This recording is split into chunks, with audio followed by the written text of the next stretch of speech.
예, 오늘 함께 말씀 나누실 텐데요. 함께 나누실 말씀의 제목은 도피성이라는 제목으로 함께 말씀을 나누겠습니다.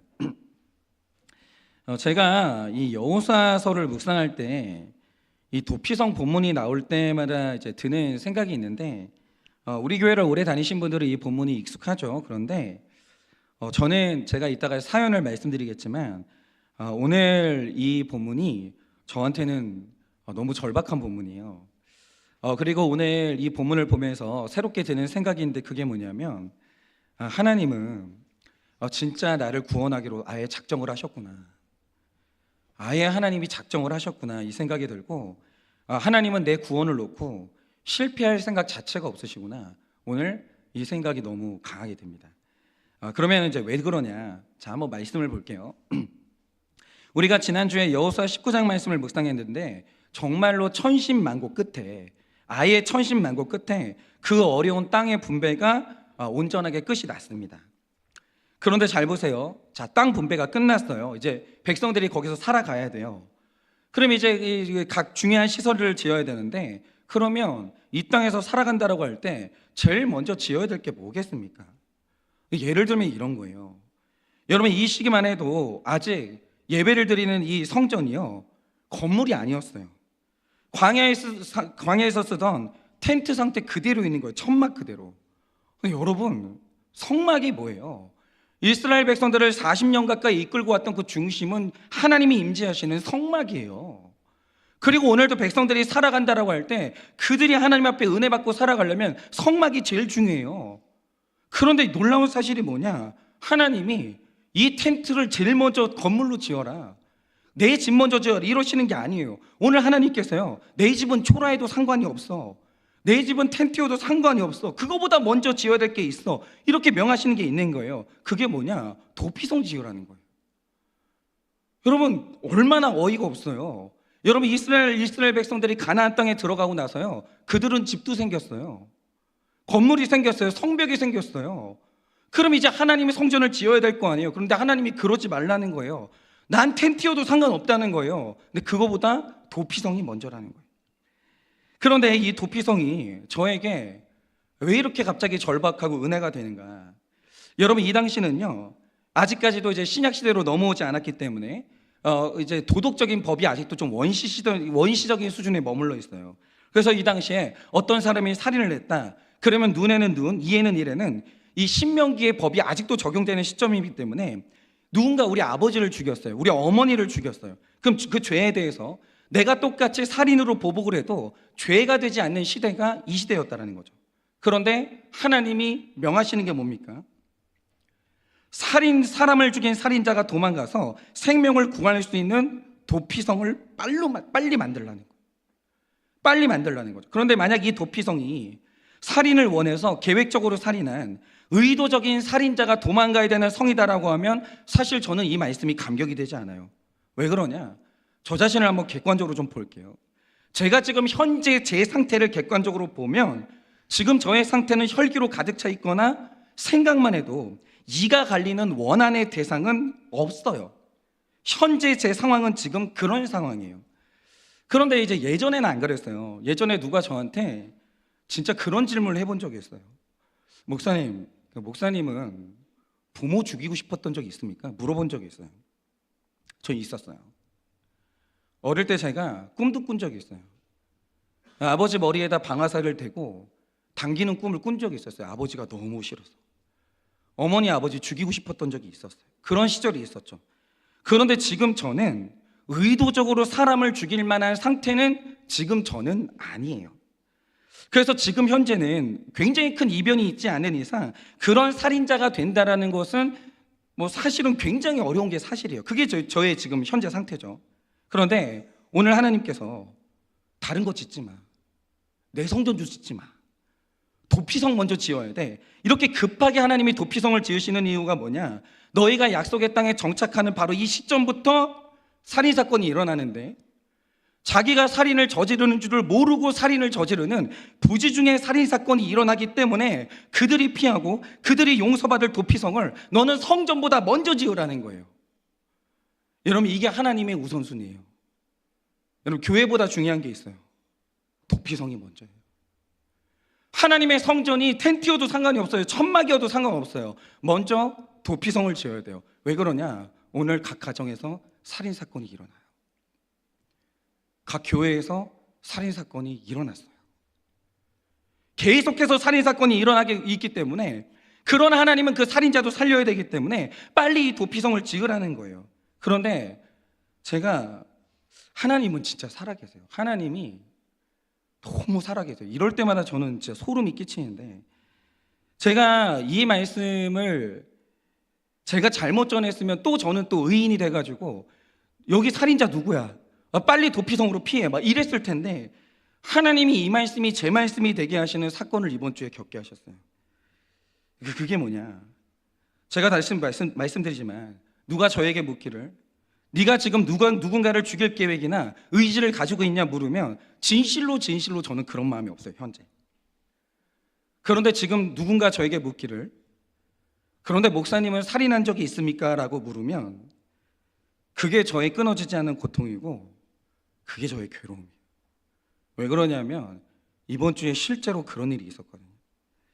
제가 최근에 한 동료 목사님한테 고개 숙여서 사과하고 제가 눈물을 흘리면서 이제 회개한 일이 있었는데, 제가 이제 한일교회 부임했던 초기에 1-2년차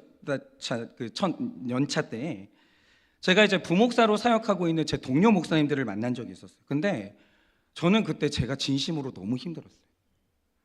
저밖에 몰랐어요. 머릿속에 나 힘든 거 말고 내 안에 힘든 거, 내 자식 힘든 거 아무것도 없었어요. 그냥 저는 그때 제가 제일 불쌍했어요. 내가 너무 힘들었어요. 그래서 제가 동료 목사님들 만났을 때 나는 위로를 받고 싶어가지고 그 자리에서 저도 모르게 한 말이 뭐냐, 야, 작은 교회 담임 목사보다 큰 교회 부목사가 나아. 그냥 담임 목사 하지 마. 야, 그냥 거기 붙어 있어. 제가 이런 말을 했거든요. 그리고 제가 그 말을 잊고 살았어요. 그리고 3년, 4년 지났어요. 근데 그 자리에 있던 그 동료 목사님 중에 저보다 형님 목사님이 있었거든요. 그리고 지금도 그 목사님은 담임 목회를 못하고 있어요.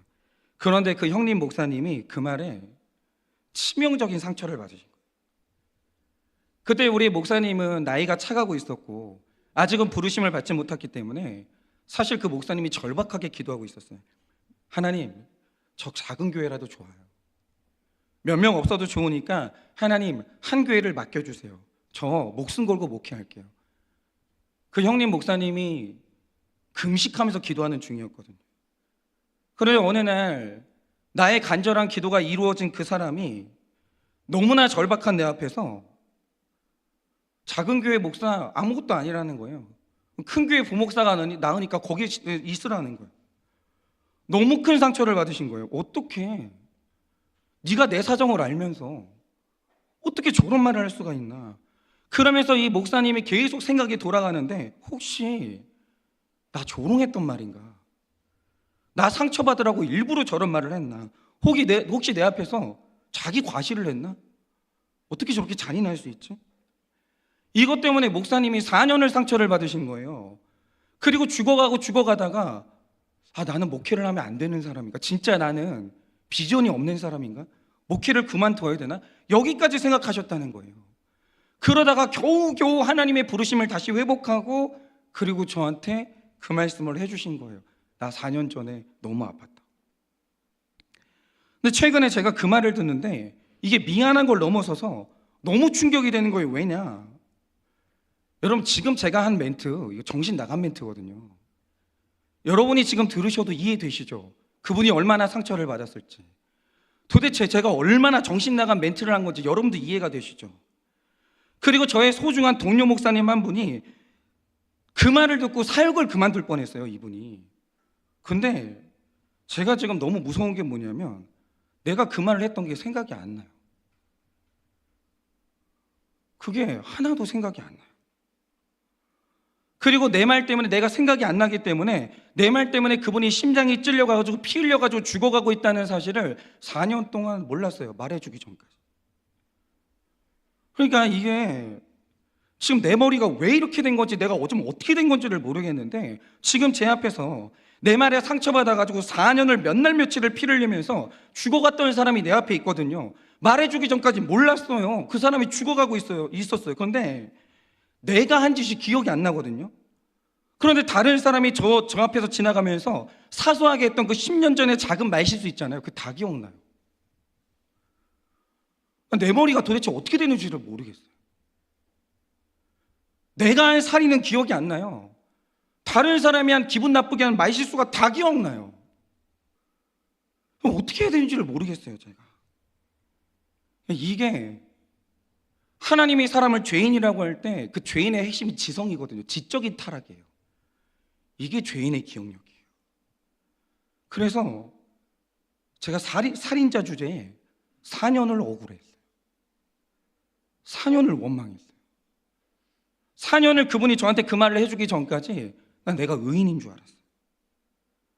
만약에 그분이 나한테 이 말을 해주지 않았다면 나는 이거 회개도 못하다가 지옥 가야 되는 사람이에요. 그런데 오늘 말씀을 보니까 우리 주님이 내 성전 짓지 마. 내 집은 텐트여도 상관이 없으니까 그것 두고서라도 가장 먼저 급하게 만드신 게 뭐냐? 지금 너처럼 모르고 살인을 저지르는 사람이 있어. 그 사람 나는 살려야 되겠어. 진짜 문자적으로 진짜 그 손으로 사람을 죽인 사람은 자기가 살인자인 줄 알기라도 하죠. 회개할 기회라도 없죠. 그럼 나는 회개할 기회도 없어요. 부지중에 살인을 저질렀기 때문에. 그게 죄인의 지성이에요. 자기가 지금도 살인을 저지른 줄 몰라요. 근데 하나님은 그 사람 살려야 되겠대요. 그래서 하나님이 도피성을 만드시는 거예요. 그래서 부지중에 살인자를 살리는 이 도피성은요, 하나님이 이번 주에 말씀하시는 거예요. 이거 남의 말씀이 아니야. 이거 네 말씀이야. 네가 오늘 강단의 살인자가 되어서 이 말씀을 선포해. 누구한테도 적용하지 마. 그냥 너만 적용해. 이러면서 하나님께서 오늘 저에게 이 말씀을 주신 거예요. 여러분, 제가 이 강단에서 먼저 살인자가 되어서 여러분께 묻고 싶어요. 여러분, 각 사람의 인생에 살인사건이 일어났어요. 여기에 지금 살인자들이 있어요. 여러분은 지금 여러분의 살인이 기억나세요? 여러분, 이사야가요 살면서 그 사람 선지자예요. 유대인들은 난지 8일 만에 성전에 와요. 할례 받으려고. 성전에 중년이 될 때까지 드나들었어요. 몰랐어요, 자기가 죄인인지. 어느 날 근데 중년의 어느 날 우시야 왕이 죽고 중년이었던 어느 날 성전에 갔는데 거기서 처음으로 하나님을 만나요. 그리고 자기가 이 혀로 얼마나 살인을 저질렀는지 처음 알아요. 망했다. 나 망했다. 나 어떻게 하지? 그걸 처음 알아요. 자기가 살인자인 줄 처음 알아요. 근데 그게 언제 처음 하냐? 중년에 처음 알아요. 그것도 하나님이 알려주셔서. 그래서 살인자가 피하라고 만드신 도피성은요, 내 배우자를 위한 시설, 내 이웃을 위한 시설이 아니고요, 이건 우리 교회 성도님들을 위한 시설이 아니에요. 이건 제 시설이에요. 도피성 없으면 저는 지옥 가야 돼요. 오늘도 스스로 모르는 새 사람의 영혼에 칼을 꽂고 있는 나를 위한 시설이고요, 각종 중독 때문에 죄를 끊어낼 힘이 없는 우리 자신을 위한 시설이에요. 만약 하나님 나라에 이 땅 가운데 도피성 제도가 없었으면 확실하게 말할 수 있는 건 저는 목사로 살다가 지옥 가요. 성도님들, 제가 지금 6년 목회하면서 여러분에게 얼마나 큰 상처를 줬겠어요? 여러분이 심장에 칼을 꼽은 적이 몇 번이나 있겠어요? 근데 제가 애통한 이유가 뭐냐면 기억이 안 나요. 너 어떻게 해야 될지를 모르겠어요. 이 목회를 나는 어떻게 해야 될지를 모르겠어요. 기억이 안 나요. 그리고 말도 안 되게 아주 작은 성도님들이 나에게 상처를 주고 실수를 하면 억울해요. 그분은 나한테 칼을 꼽혀가지고 너무 아파가지고 한 말인데 나는 그 말을 듣고 왜 저러는지를 몰라가지고 아파요. 억울해요. 근데 주님이 이런 저를 살리겠다고 성전보다 도피성을 먼저 지으라는 거예요.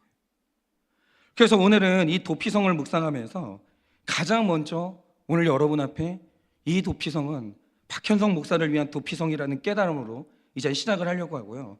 그 다음으로 어떻게 이 도피성을 우리 모두가 적용하고 우리 모두가 살아낼 수 있을지 오늘 우리가 이것을 묵상하고자 합니다. 그러면 이 도피성은 무엇인가? 이 도피성에서 우리는 어떻게 살 수 있는 것인가? 첫째로 도피성의 본질은 용서입니다. 5절입니다. 피해 보복자가 그의 뒤를 따라온다 할지라도 그들은 그 살인자를 그의 손에 내주지 말지니 그는 본래 미워함이 없이 부지 중에 그의 이웃을 죽였음이라 라고 하십니다. 여러분이 오늘 말씀을 보시면 의도치 않은 살인을 했어요. 몰라서 살인을 했어요. 이거를 부지중이라고 해요. 지적인 지식이 없다라는 거예요. 내가 살인을 했다는 이 지적인 포착이 없다라는 거예요. 모르는 새에 살인을 했다라는 거죠. 네, 여러분, 나는 몰랐어. 죄예요? 어떤 사람은 이럴 수 있죠. 목사님, 제가 알았으면 그 죄를 지었겠습니까? 몰라서 지었어요. 근데 그게 그렇게까지 죄입니까? 이럴 수 있죠. 근데 하나 여쭤볼게요. 피해자 입장 돼보셨어요? 당해보셨어요? 나 때문에 완전히 심장이 찔려가지고 피를 철철 흘리고 있는 그 사람 앞에서 몰랐어. 알았으면 내가 그렇게 했겠니? 너무 뭐라고 하지 마. 지금은 미안해. 당해보세요. 죄 아니에요? 그래서 여러분 제일 무서운 죄가 뭔지 아십니까? 모르는 죄예요. 내가 내 아내한테 얼마나 큰 죄를 지었는지, 내가 내 남편한테 얼마나 큰 죄를 지었는지, 목사가 되어가지고 성도님들한테 얼마나 큰 죄가 지었는지 모르고 웃고 살아가는 거 있죠. 그거만한 죄가 없는 거예요. 죄예요. 지식이 없는 게 죄예요. 그래서 오늘 하나님께서 말씀하시는 게 뭐냐면 여호와를 알자, 힘써 알자라고 하는 거예요. 왜? 고멜이 몰라요. 자기가 남편 가슴에 얼마나 찢어놓고 있는지 그걸 몰라요. 그게 죄예요. 여러분, 살인에는 반드시 피해자가 발생하기 때문에 나에게 보복을 하려는 피해 보복자는 반드시 뒤따라온다라는 거예요. 그런데 오늘 하나님이 말씀하신 게 뭐냐? 자, 그는 합법적인 권한을 가지고 쫓아와요. 주님, 이 사람이 내 가슴에 칼을 꼽았어요. 난 죽었어요. 근데 내가 왜 참고 살아야 돼요? 주님, 저에게는 이 사람을 죽여도 되는 합법적인 권한이 있어요. 피해 보복자가 따라옵니다. 우리 다 지금 뒤에, 여러분 안 보이시죠? 여러분 뒤에 지금 다 피해 보복자가 따라하고 있어요. 그런데 그 사람과 나 사이를 끊어내고 나를 구원하시는 게, 그게 바로 하나님의 구원이라는 거예요. 그러면 내 죄에 대한 정당성을 가지고 오는 이 피해 보복자에서부터 우리는 어떻게 하면 우리가 자유할 수 있겠습니까? 이거를 적용하자면 이렇습니다. 제가 자주 말씀드리고, 제 아버지도 이걸 회피할 마음이 없고 저도 그렇지만 제 아버지는 문자 그대로 살인자예요. 제 아버지께서 주일날 예배를 위해서 차량 운행을 하시다가 초등학생이 제 아버지가 모는 차에 치였고, 그날 그 아이는 즉사했어요.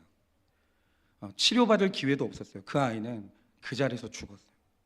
그런데 하필이면 그 아이가 그 집의 4대 독자였어요. 물론 아버지 품에서 그 어린아이가 피를 흘리면서 죽어갈 때 제 아버지가 단 한 번이라도 내가 살인자가 될지를 아버지가 예상했냐? 상상도 안 해보셨어요. 더군다나 저희 아버지가 살인자가 되고 싶은 어떤 충동이나 계획이 있었냐? 없었어요. 그것은 완전히 순식간에, 그리고 부지중에 일어난 일이었고, 사고가 일어났던 정황을 보면 그 아버지가 통제가 불가능한 상황이었어요. 아버지가 가는데 갑자기 그 아이가 튀어나왔어요. 그리고 그 아이는 치였고 죽었어요. 그러면 그게 아무것도 아닌 일이 돼요. 맞아요. 저희 아버지가 나는 그럴 의도가 없었어요. 이거는 통제할 수가 없는 상황이었어요. 자, 그랬다고 해요. 그 아이가 죽었어요. 그리고 그 집은 대가 끊겼어요. 멸문했어요. 그러면 어떻게 해요, 이제? 그거는 저희 아버지가 몰랐다? 실수였다? 그럼 끝나요? 여러분, 저희 아버지가 모는 차 위에서 죽게 되는데 저희 아버지가 어떻게 죄책감에서 벗어나는 뻔뻔한 짓을 해요? 남의 집에 대를 끊어나는데 저희 아버지가 어떻게 편안하게 살 수 있어요? 그게 말이나 되는 일이에요? 그거는 있어서도 안 되는 일이고 불가능한 일이에요.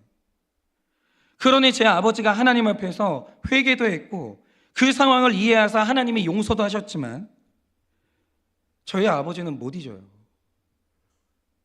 아버지가 아침에 나갈 때 저희 어머니가 토요일마다 얼마나 빨래를 열심히 하시는지 몰라요.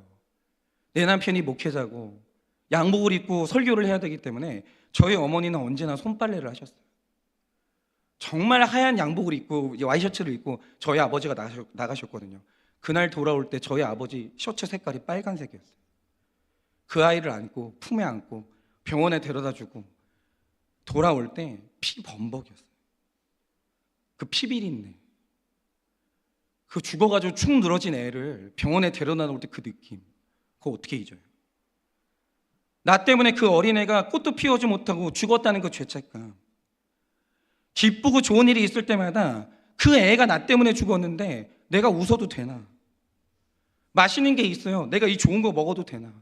내 건강 지키겠다고 나 때문에 애가 죽었는데 나는 건강을 지키겠다고 약을 먹어도 되나?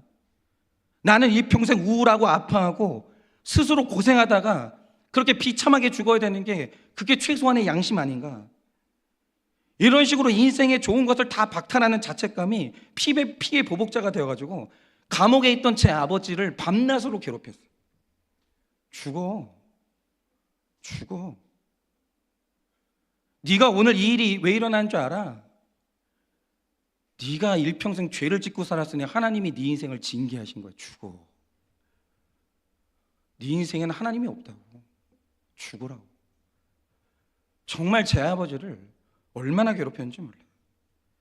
그런데 갑자기 제 아버지 인생에서 그 무서운 피해의 보복자가 사라지는 기적이 일어났어요. 저희 아버지가 정신승리한 게 아니에요. 저희 아버지가 합리화를 한 게 아니에요. 저희 아버지는 일평생 죽는 그날까지 내가 살인자라는 사실을 잊어본 적이 없어요. 그런데 그 피해 보복자가 갑자기 사라졌어요. 그 이유가 뭐겠습니까? 이거는 우리 가족들이 잊을 수가 없는 딱 하나의 이유밖에 없는데, 죽은 아이의 친할아버지가 목사님이셨죠. 근데 이분이, 제가 이걸 여러분들한테 적용하라는 게 아니에요. 이건 성품으로 안 돼요. 아무 대가도 바란 적이 없어요. 그리고 이 할아버지가 먼저 저희 어머니에게 연락해서 사모님 만납시다. 그리고 용서를 하셨어요. 그리고 딱 하나의 조건을 거셨는데, 절대 무너지지 말고 끝까지 목회하시고 그 자리를 지키라고. 이 부탁 하나만 하시고 자기 손자를 죽였고 우리 집의 대를 끊긴 원수 제 아버지 그 살인자를 그 목사님이 용서해 주셨어요. 그런데 이 용서의 힘이 어마어마했어요. 여러분에게 이걸 하라는 게 아니에요. 이거는 감히 목사가 무슨 권한을 가지고 성도가 돼가지고 용서도 못하냐? 말도 안 되는 거예요. 그건 폭력이에요. 종교적인 폭력이에요. 이거를 제가 만약에 성품으로 여러분들에게 용서를, 이런 식의 용서를 하라고 하면 그건 안 되는 거예요. 저는 모르겠어요. 우리 목사님께서 어떻게 우리를 용서해 주고 우리 가족을 용서해 주셨는지 전 잘 모르겠어요. 그건 하나님하고 그 목사님 사이에서만 있는 비밀인 것이죠. 근데 제가 용서를 받은 이 가족의 한 명으로서 하나 아는 게 있어요. 그게 뭐냐면, 이 용서의 힘이 얼마나 거대했냐면, 용서가 선포되는 그 순간 제 아버지 인생에 결단코 벗어날 수 없을 것 같았던 피해 보복자가 사라졌어요. 그리고 제 아버지는 그 당부를 받아서 목회를 다시 시작하셨어요. 그런데 제 아버지 인생에 힘든 일 되게 많았어요. 목회 그만두고 싶다. 어렵다. 여기가 한계다. 정서적인 한계, 체력적인 한계, 물질의 한계, 수도 없이 찾아왔어요. 그런데 저희 아버지가 목회를 그만두지 못했어요. 끝까지 자리를 지켰어요. 왜냐하면 그분이 용서하셨기 때문에. 그리고 저희 아버지가 목회를 끝까지 하는 동안 미약하지만 제 아버지를 통해서 구원받은 사람이 나타났어요. 그리고 그 죽은 할아버지의 그 죽은 아이의 할아버지 덕분에 용서받은 우리 집안에서는 3명의 형제가 다 목회자가 됐어요. 왜냐하면 우린 용서받았기 때문에. 다르게 살 방법이 없어요. 우리 아버지가 너무 큰 용서를 받았고 그 용서의 빚을 져서 저희가 밥을 굶지 않았어요. 그분 용서 덕분에 우리는 살았어요. 그래서 3명의 아들이 다 목회자가 되어서 우리를 통해서 또 몇몇 사람들이 살아났어요.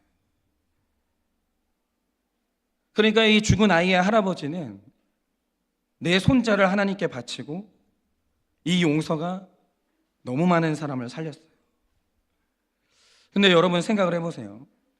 제 아버지의 경우는 내 손에 정말로 사람이 죽었기 때문에 내가 살인자라는 사실을 알기라도 했어요. 그런데 부지 중에 지금 수많은 사람들을 죽인 저와 여러분은 도대체 무슨 방법으로 피해 보복자를 피할 거냐 이거예요. 여러분은 어떻게 하실래요? 저는 어떻게 할까요? 여러분, 이거는 결단코 다른 방법이 없어요. 여러분, 욥이요, 자기가 얼마나 큰 죄인인 줄을 몰랐어요. 살면서 자기가 사람들한테 자선을 베풀 때 젊은이들과 이 과부와 고아들에게 얼마나 가슴에 칼을 꼽았는지 그가 몰랐어요. 어느 날 고난을 당하는데 사람들이 나에게 들고 일어나서 내 가슴에 칼을 꼽는 거예요. 왜 이러는지 몰라요. 내가 부지 중에 살인죄를 범했기 때문에. 우리가 지금 다 이렇거든요. 그러면 우리가 여기서 어떻게 지금 나에게 지금 욥처럼 피해 보복자가 나를 따라오고 있는데 어떻게 우리가 여기서 벗어날 수 있겠어요? 일단 다른 방법이 없는데, 일단 살인자인 내가 먼저 일단 내 앞에 나타나는 살인자들에게 피해 보복을 멈춰야 돼요. 용서해야 돼요. 왜냐? 언젠가는 반드시 보복당해야 되는 살인자 중에 한 명이 나 자신이기 때문에. 내가 용서를 주장하고 끊임없이 보복을 끊어내면 결국 그 용서의 법이 살인자인 나에게 적용이 돼요. 그리고 마지막에는 내가 나를 용서할 수 있게 돼요. 왜냐하면 내가 다른 사람을 살리고 살았기 때문에, 용서했기 때문에 내 죄가 드러나는 그날 내가 나를 용서하는 게 가능해져요. 여러분, 제일 힘든 게 뭔지 아세요? 하나님은 여러분 용서해요. 여러분이 회개하면 하나님은 여러분이 어떤 죄를 지어도 하나님은 용서해요. 근데 마지막에 제일 힘든 게 뭔지 아십니까? 사람이 자기가 자기를 용서를 못해요. 내가 다른 살인자를 용서하지 않고 피해 보복을 계속하고 살면 어느 날 내 죄가 드러나는 그날, 내 살인이 드러나는 그날 내가 나를 죽이는 것 말고 방법이 없는 거예요. 유다가 그래서 죽은 거예요. 유다가 용서를 안 했어요. 심지어 자기 스승인 예수님도 용서를 안 했어요. 그러니까 자기 살인죄가 드러나는 그날 유다가 자기를 용서를 못하는 거예요. 그리고 유다가 자기가 자기를 죽여요. 여러분, 잘 들으세요. 왜 용서해야 됩니까? 이거 지금 제가 저한테 하는 말이에요. 왜 용서해야 됩니까? 제가 인격이 좋아서요, 목사라서요, 아량이 넓어서요, 목회 잘하려고요? 천만의 말씀이에요. 내가 그 용서를 받아야 살 수 있는 살인자가 나기 때문에. 여러분, 깊이 더 깊이 여러분 자신을 보세요. 안 보이면 하나님께 매달려서 보이게 해달라고 기도하세요. 하나님이 사랑으로 급하게 세운 도피성은 다른 사람이 아니라 박현성 피아라고 세우신 도피성이에요. 다른 도피성은 없어요. 예수님이 사람 살리겠다고 세운 십자가도 나를 살리는 십자가지 다른 사람이 살리라고 세운 십자가는 세상에 존재하지 않아요. 근데 문제는 뭐냐? 그게 나를 위한 거라는 게 안 보이면 그게 문제인 거예요. 여러분, 도피성과 십자가에서 거기 들어가야 살 수밖에 없는 내가 안 보이면 용서는 안 되는 거예요. 그런 이 도피성이 나를 위한 도피성인 것을 깨달아 내가 받아야 될 용서를 먼저 남에게 베풀고 내 죄가 드러나는 그날 하나님도 나를 용서하지만 나도 나를 용서하고 타인도 나를 용서할 수 있는 그 은혜를 받는 여러분 되시기를 예수님의 이름으로 축원합니다. 적용 질문 드립니다. 부지 중에 수없이 살인한 자신을 인정하십니까?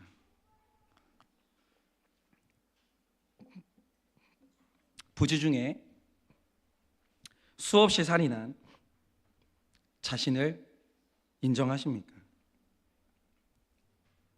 도피성은 나를 위한 성임이 인정되십니까? 도피성은 나를 위한 성이라는 것이 인정되십니까? 나를 따라오는 피해 보복자를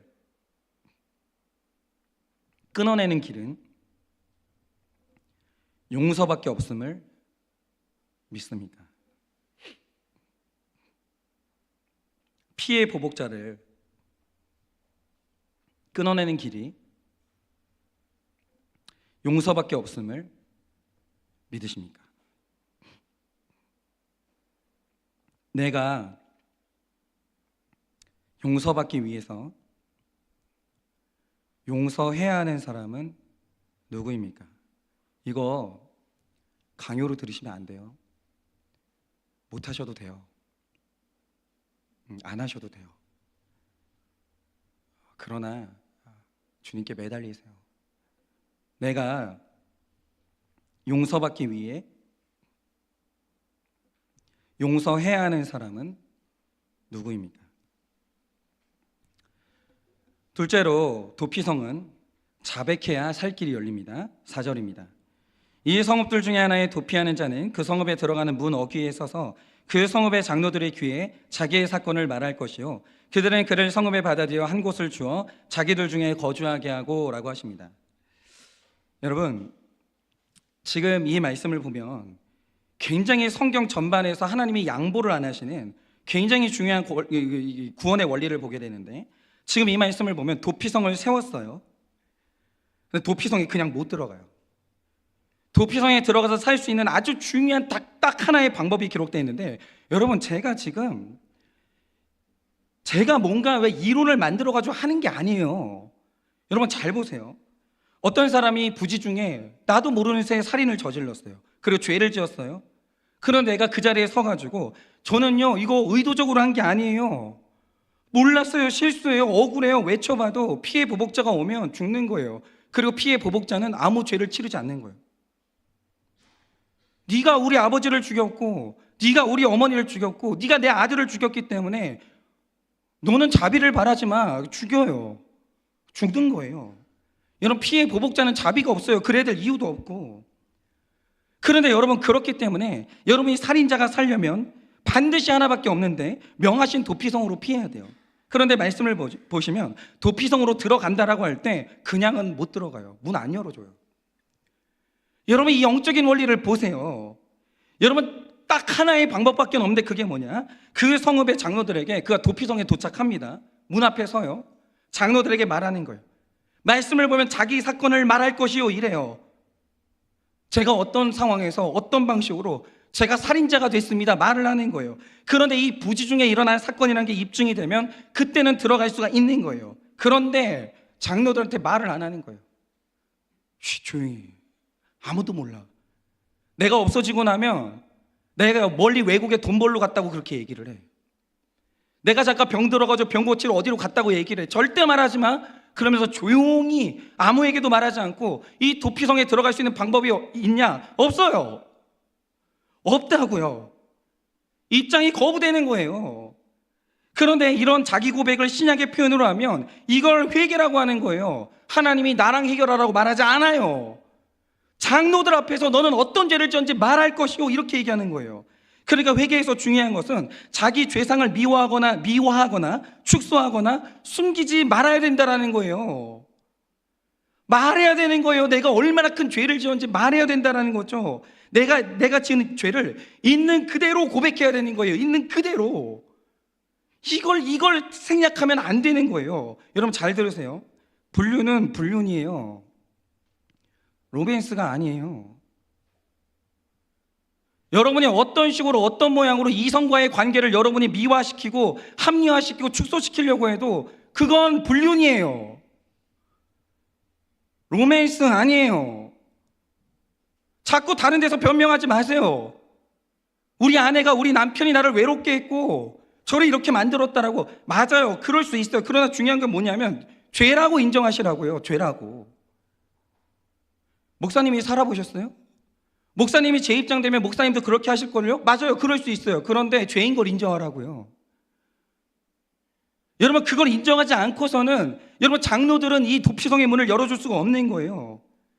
여러분, 중독은 실수 아니에요. 엄청나게 지독한 죄고 심각한 병이에요. 이기적이기 때문에 중독에 걸리는 거예요. 자식 생각도 안 하고 아내 생각도 안 하고 남편 생각도 안 하고 머릿속에 자기 쾌락밖에 없기 때문에 중독에 걸리는 거예요. 미화시키지 마세요. 중독은 실수 아니에요. 그런데 여러분 보세요. 생각보다 남의 죄를 보고 남의 죄를 있는 그대로 보는 건 우리 다 해요. 그거 못하는 사람 없어요. 그런데 세상에 내 죄를 객관적으로 보고 내 죄가 가장 크다는 걸 인정하는 회개는 죽을 만큼 어려워요. 이거는 어떤 교부가 말하기를 자기 죄를 있는 그대로 본다라는 것은 죽은 사람을 살리는 것보다 더 어렵다고 했어요. 이거 안 되는 거예요. 얼마나 어려운지 몰라요. 그럼 그렇게 되는 이유가 뭐겠습니까? 죄인의 지성이라는 것은 회개를 막는 지성이에요. 여러분 잘 보세요. 그래 보세요.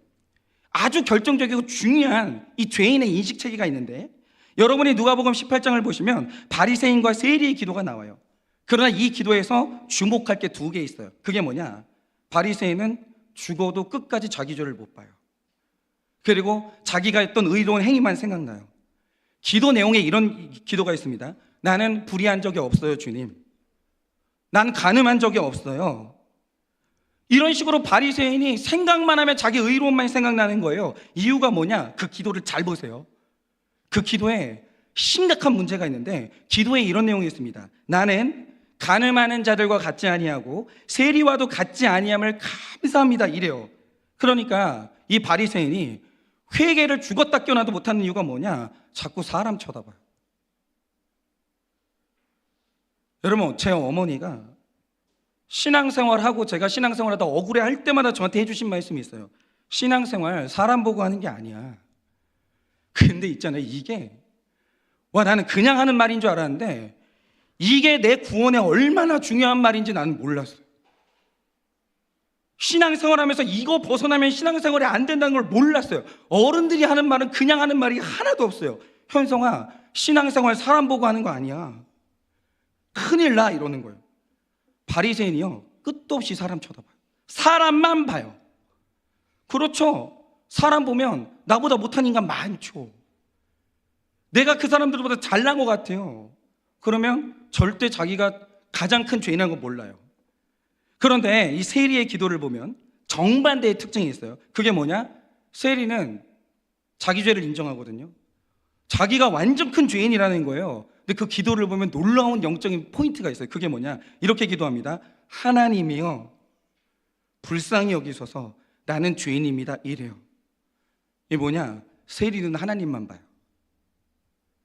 하나님을 봐야 회개가 가능해지는 거예요. 하나님을 봐야 자기 죄가 얼마나 더러운지를 아는 거예요. 예를 들면 이런 거죠. 여러분이 사람끼리 보고 있으니까 자기 키가 커 보이는 거예요. 180이 뭐가 그렇게 커요? 물론 저는 뭐 그렇지 못하지만 어쨌든 180 크죠? 사람끼리 보면 자기가 거인 같아요. 근데 중요한 사실이 뭐냐? 비교 대상이 하늘이어 봐요. 자기 키가 커 보이나. 하나님이 뭐라고 말씀하시냐? 회개는 내 앞에서 회개해요. 거룩은 내 앞에서 거룩하라는 거예요. 근데 왜 사람 쳐다봐요? 누가 사람 쳐다보라고 했어요? 그러니까 사람이 있잖아요. 자기 죄가 안 보이고 자기가 꽤 괜찮은 사람으로 보이고 억울한 이유가 뭐냐면 또 하나님하고 멀어진 거예요. 또 사람 쳐다보고 있으면서 우월해하고 있는 거예요. 고개를 돌리셔야 돼요. 그리고 온전한 회개를 하려면 하나가 더 필요한데, 제가 계속 말씀드리잖아요. 사람의 죄악된 심리 안에는 회개를 적극적으로 막는 기제들이 있어요. 이게 방어 기제인데, 사람은 언제나 자기를 변호하고 방어해요. 안 그래야 될 부분에서도 그래요. 그래야 될 부분에서 방어하면 좋은 거죠. 근데 중요한 게 뭐냐? 방어하면 안 되는 때가 있어요. 예를 들어서 이런 거죠. 어떤 남편이 너무 큰 죄를 지었어요. 그 아내가 위로받는 딱 하나의 방법이 뭐겠어요? 사과해야죠. 여보, 난 할 말이 없어. 여보, 나는 할 말이 없어. 죄인이야. 여보, 당신이 용서해 줄 때까지 나는 그냥 엎드리고 살게. 이래야 되잖아요. 여기서도 자기를 방어해요. 여기서 자기를 축소하고 여기서 자기를 합리화하는 거예요. 사람은 본능적으로 자기 죄를 축소하고 숨기고 합리화하는, 원래 자기보다 자기를 더 좋게 포장하는 내적인 합리화가 있는 거예요. 없는 사람은 없어요. 이것도 부지중의 습관이에요. 자기가 그러고 있는 줄을 모르고 그래요.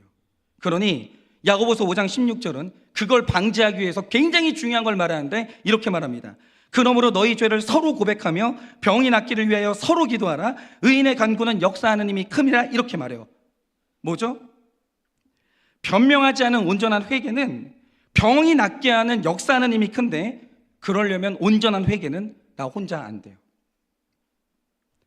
서로 죄를 고백하라는 거예요. 그런데 여기에서 서로의 죄 고백을 돕는 가장 중요한 사람들이 누구냐? 부부인 거예요. 여러분, 부부 목장 다 나가세요.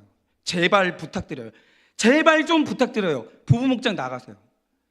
나가서 남편이 말을 하는데 또 축소할 거예요. 분명해요. 기억을 못해요, 남편들은. 내가 언제 그랬어? 100%예요. 100%예요. 그 정도는 안 했어. 부부 목장하면서 우리 아내들 이 멘트 지겹도록 들었죠? 그렇지 않아요? 내가 언제 그랬어? 그 정도는 아니야. 그러면 아내가 해줘야 될 일이 뭐냐? 찔러줘야 되는 거예요. 아니, 당신 그랬어. 당신 그 정도야. 당신 그렇게 안 하면 회개 못해. 찔러줘야 되는 거예요. 아내들은 어때요? 언제나 아내들은요, 원망해요. 네가 그랬으니까 내가 그런 거잖아. 네가 잘했어 봐. 네가 잘해줬어 봐. 네가 돈 잘 벌어왔어 봐. 내가 안 그래. 여자들은 교만해가지고 언제나 여자들은 남 탓이에요. 여자들, 누가 맞습니다 그랬어요. 여자 목소리인데? 할렐루야. 여자들은 맨날 남 탓이에요. 맨날 원망해요. 죽을 때까지 그래요. 그러면 이미 죄를 본 죄인 선배들이 말해줘야 되는 거예요. 집사님, 아니에요. 집사님이 악한 거예요. 이 남편 좋은 남편이에요. 이 정도면 괜찮은 남편이에요. 집사님이 더 못됐어요. 이거를 누가 말해줘야 되는 거예요. 안 그러면 남자는요, 죽을 때까지 멍청해가지고 죄 못 보다가 그렇게 지옥 가고, 여자들은 죽을 때까지 원망하고 책임 전가하다가 그러고 죽어가요.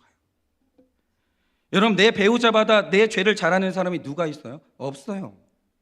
무릇 돕는 배필이라는 것은, 여러분 제발 신결혼의 목적을 착각하지 마세요. 여러분, 돕는 배필은 온전히 회개할 수 있도록 도와주는 게 돕는 배필이에요. 무슨 뭐 행복하려고 만나요? 그런 사람은 없어요. 여러분, 그 다음에 또 필요한 게 뭐냐? 또 가족은 가족이기 때문에 또 죄를 숨겨요.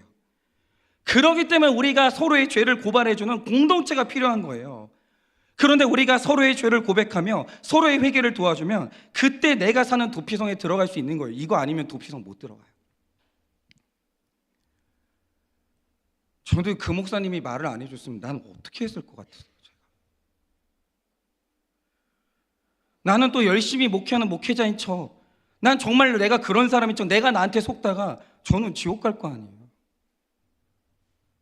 나는 내 공동체 없으면, 나는 우리 지체들이 없으면, 나는 내 죄를 고발해준 내 아내가 없으면 저는 죽어요. 저는 죽어요. 여러분, 수치스럽다고 숨기거나 회피하지 마시고 여러분이 살기 위해서 서로 죄를 온전히 고백하세요. 여러분, 의존하세요. 내 죄가 뭔지 좀 알려줘. 아닌 것 같죠? 아닌데, 지나친 것 같은데, 이 정도는 아닌데. 여러분, 신뢰하세요. 무슨 억하심정이 있어서 공동체가 여러분에게 그런 식으로 말을 하겠어요? 아니에요. 여러분만 여러분을 몰라요. 여러분, 이거보다 더 큰 사랑이 없고, 우리가 서로의 도움을 통해서 온전한 회개를 이루면 우리의 기도에는 역사하는 힘이 큰 거예요. 가정 살아나요. 부부관계 살아나요. 죽어가는 우리는 살아날 수 있는 거예요. 적용 질문 드립니다. 오늘 서로 고백해야 하는 죄는 무엇입니까? 오늘 서로 고백해야 하는 죄는 무엇입니까?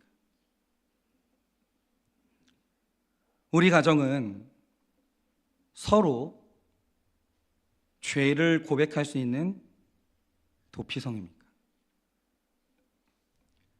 우리 가정은 서로 죄를 고백할 수 있는 도피성입니까?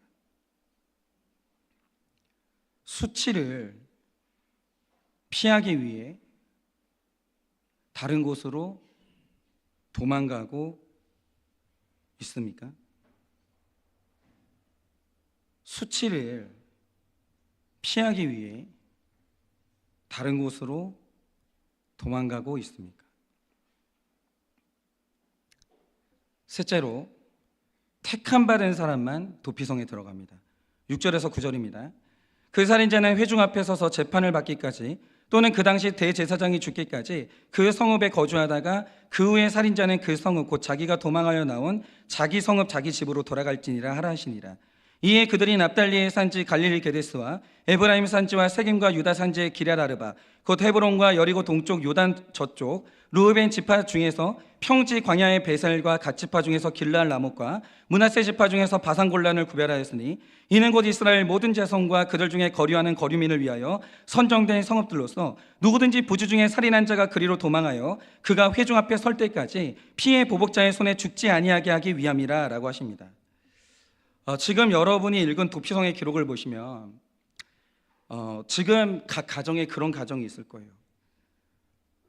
내 아내나 남편에게 살인죄를 지은 살인자가 있고 그런 살인자와 같이 살면서 용서해야 되는 제사장이 있을 거예요. 근데 제사장이 얼마나 괴롭겠어요. 여러분 그냥 이거 문자적으로 적용하라고 하면 이 제사장이 지금 우리 가족을 배신하고 내 가슴에 칼을 꼽은 그 살인자와 같이 살아야 되는 그 자체만으로 얼마나 지금 숨막히고 힘들겠어요. 그러면 일단 도피성에 들어간 그 살인자가 해야 되는 적용이 뭐겠습니까? 지금 너무 이제 분위기가 무거운 것 같으니까 제가 재미있는 얘기 하나 해드릴게요. 실제로 자 남성들만 대답을 해보세요. 제가 지금 여러분이 살 수 있는 천기 누설을 하는 거예요. 남성 여러분 잘 들어보세요. 지난번에 수요일날 우리 목자님들하고 나눔을 하다가 내가 살고 우리 남성들이 사는 살 길을 발견했어요.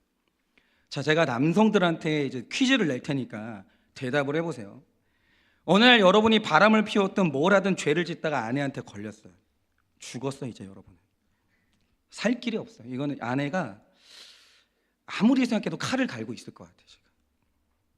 그래서 너무 이제 떨면서 죄인 신분의 집을 갔어요. 집에 갔더니 너무 두려운 광경이 펼쳐지는 거예요. 그게 뭐냐면 아내가 밥을 차려놓은 거예요. 무섭죠. 차라리 뺨을 때리지. 독을 풀었나? 그러니까 이게 지금 밥을 차려놓은 거예요. 여기서 퀴즈, 남자들은 대답해 보세요. 죄를 지은 남자는 아내가 차려준 이 밥을 맛있게 먹어야 될까요? 아니면 나 같은 죄인은 먹을 자격도 없어 이러면서 끝까지 먹지 말아야 될까요? 답이 뭘까요? 지금 이 식사를 차려준 아내는 남편이 맛있게 먹는 걸 좋아할까요? 안 먹는 걸 좋아할까요? 답이 뭐 같으세요? 우리 남성 여러분, 어느 답을 선택하느냐에 따라서 여러분과 저의 운명이 달려 있습니다. 우린 답을 내야만 해요. 여성들은 이런 존재예요. 언제나 퀴즈를 내고 답을 요구하죠. 그럼 여러분, 이 상황의 답이 뭘까요? 제가 우리 목자님들이 하나같이 알려주신 이 죄인된 남편이 취해야 될 답을 알려드릴게요. 자, 여러분들이 이제 그래도 아내가 성의 있게 차려줬으니까 맛있게 먹는다고 하죠. 그럼 아내는 밥이 목구멍으로 넘어가는 꼴이 보기 싫어요. 자, 근데 이제 남편이 내가 그렇게 염치가 있지 어떻게 이 밥을 먹을 수 있어? 주눅 들어서 안 먹으면 주눅 들어서 안 처먹는 꼴이 보기 싫어요. 그러니까 먹으려면 드세요. 먹지 말라고 하면 숟가락 내려놓으세요. 이거를 계속 반복하세요. 먹어, 그럼 드세요. 그냥 여러분이 이게 먹구멍에 여기까지 차도 드세요. 먹다 죽겠다는 심정으로 드세요. 근데 막 먹는데 내려놔, 그럼 내려놓으세요. 그러면 되는 거예요. 죄인은 그런 거예요. 여러분, 죄인은요 그런 거예요. 여러분, 죄인은요 그런 거예요. 다른 게 없어요. 죄 지었으면 그러세요. 그런데 아내가 화가 나서 너무 힘들어가지고 계속해서 이렇게 갈고요, 사람을. 그러면 어느 날 이거 하다가 죄 지은 남편들은 그러죠. 내가 언제까지 이래야 돼? 사람을 말려 죽일 거야? 나 이렇게는 못 살아. 내가 언제까지 이래야 되는데, 여러분 언제까지 그래야 되냐? 답이 뭔지 아십니까? 상처 입은 아내가 온전히 용서하고 나도 온전히 거룩해지는 날까지 그냥 그렇게 사세요. 아내가 10년을 용서 안 해주면 10년 동안 그러고 사세요. 20년 동안 용서를 못하겠다, 20년을 그러고 사세요. 30년, 40년 내가 평생을 당신을 용서 못하겠다, 그러면 평생 죄인으로 사세요. 그냥 죄인으로 도피성에 사세요. 왜 의인 되려고 그래요? 죄 지어놓고. 그런데 세상에서 제일 미련한 게 뭡니까? 내가 사과할 만큼 했어. 내가 지은 죄보다 나는 더 지금 고통받고 있어. 나는 더 이상 고개 숙이고는 못 살아. 내가 언제까지 이 목장에 붙어가야 돼? 나는 이제 중독 다 끊었고 나는 이제 죄 안 지으니까 자유롭게 살 거야. 이러면서 도피성 뛰쳐나가시는 분들이 있는데, 여러분, 하나님이 나가라고 하지도 않았어요. 배우자가 여러분을 용서하지도 않았어요. 여러분, 배우자들은요, 잘 들으세요. 정말 나의 회개가 온전한 걸 보면 용서해 줘요. 안 그럴 것 같으세요? 여러분들이 용서를 못 받는 이유가 뭔지 아십니까? 배우자는 봐요. 이 인간 아직도 나를 속이려고 하는구나. 이 인간이 아직도 지금 억울하구나. 여자들은 본다고요. 배우자들은 본다고요. 여러분, 그냥 말하지 마세요. 죄 지었으면 배우자가 용서해 줄 때까지 죄인으로 사세요. 근데 용서받지도 못했는데, 아니라고 하는데 여러분이 온전하지도 않은데 뛰쳐나가면 여러분은 패가망신이에요. 피해 보복자가 바로 따라오는 거예요. 여러분, 누가 누굴 위해서 그렇게, 여러분, 왜 배우자가 그렇게 미워한데도 같이 살자고 하겠어요? 그게 살려주는 거예요. 고통 좀 받으세요. 죄 지었으면. 자존심 따윈 버리세요. 죄 지었으면. 그게 우리가 사는 길이에요. 그런데 여러분, 잘 생각해 보세요. 오늘 말씀은 여기가 제일 중요한데, 도피성은 멀쩡한 사람은 못 들어가요. 도피성에 들어왔다라는 건 만천하에 공이, 그 사람이 살인자라는 게 완전히 승인됐을 때만 도피성에 들어갈 수 있어요. 내가 도피성에 들어왔다는 뜻은 내가 살인했다라는 뜻이에요. 그러니까 도피성에 들어가는 거예요. 그런데 살인자가 어떻게 내가 살인을 저지른 걸 깨달았으며, 어떻게 사람 죽인 살인자가 죽지 않고 도피성에 들어와서 살아있겠어요? 여러분, 살인자가 도피성에 들어왔어요. 이게 뭘 의미하겠습니까? 택자라는 거예요. 그가 구원받았다는 거예요. 도피성에 들어왔으면 살아난 거예요. 죄인으로 살아야 되는 거예요. 그런데 중요한 게 뭐냐? 이 도피성이 뭘 상징하는지 아세요? 도피성은 예수님을 상징해요. 모든 신학자들이 똑같이 얘기해요. 도피성은 예수님을 상징해요. 그런데 예수님이 어떤 사람을 초청했어요. 택자로. 이게 뭘 의미하게요? 다른 의미 따위는 없어요. 하나님이 어떤 사람을 찍어서 내가 너를 택했어, 너 내 안으로 들어와, 초청했어. 이 말 뜻이 뭐냐? 네가 살인했다, 그 뜻이에요. 예수 안에 있는 사람 중에, 택자 중에 의인이 부름받은 적은 없어요. 여러분이 살인을 저지른 거예요. 그러니까 주님이 여러분을 살리시려고 택하신 거예요. 예수 안에 있는 사람은 죄인밖에 없어요. 예수 안에서 내가 살인자라는 걸 깨달았다는 사실을 모르니, 그런데 예수 안에 있는 내가 살인자고, 그런 예수님이 나를 불렀다는 걸 깨달았다는 게 뭘 의미하냐? 그가 택자라는 거예요. 그는 구원받았다는 거예요. 여러분, 저는 아버지가 살인자고 살인자의 자식으로 태어나서 또 살인을 저질렀고, 내 딸도 살인을 저질 거예요. 근데 그런 주님이 저를 지옥에 보내지 않고 네 아버지가 살인자고 너도 살인자야 알려주시는 거예요. 그래서 저는 택자인 거예요. 그래서 내가 구원받는 거예요. 여러분, 하나님이 지옥에 보낼 사람은 네가 살인했다는 거 알려주지도 않고 도피성으로 부르지도 않아요. 여러분, 힘을 내세요. 여러분의 살인죄를 보세요. 그런데 하나님이 이런 무지한 나를, 내 살인을 알려주시고 나를 건졌다는 것을 보세요. 그래서 서로 죄를 고백하면서 가정과 목장이라는 도피성에 끝까지 머무르세요. 어느 날 하나님께서 여러분의 인생의 피해 보복자를 사라지게 하시고, 결국 여러분들은 죄에서 자유함을 얻고 일평생 도피성에서 죄인으로 살다가 주님 부르시는 날 가면 여러분은 의인으로 부름받는 거예요. 그리고 구원을 받는 거예요. 그래요, 여러분, 우리 죽는 날까지 우리 같이 서로 죄인인 걸 고백하면서 그렇게 같이 가다가 다 같이 이 도피성에서 죽어 천국에 이르는 여러분들 되시기를 예수님의 이름으로 축원합니다. 우리 찬양팀 나와주시고 적용 질문 드립니다. 내가 끝까지 살아내야 하는 살인자는 누구입니까? 내가 끝까지 살아내야 하는 살인자는 누구입니까? 지금 가정에서 여러분은 제사장의 입장입니까? 살인자의 입장입니까? 여러분은 가정에서 제사장의 입장입니까? 살인자의 입장입니까? 말씀과 목장과 가정의 도피성에 잘 머물고 있습니까? 말씀과 목장과 가정의 도피성에 잘 머물고 있으십니까? 아니면 이제 도피성을 뛰쳐나가고 싶으십니까? 아니면 이 도피성을 뛰쳐나가고 싶지는 않습니까? 이 시간에 우리 다 같이 찬양하려고 하는데요.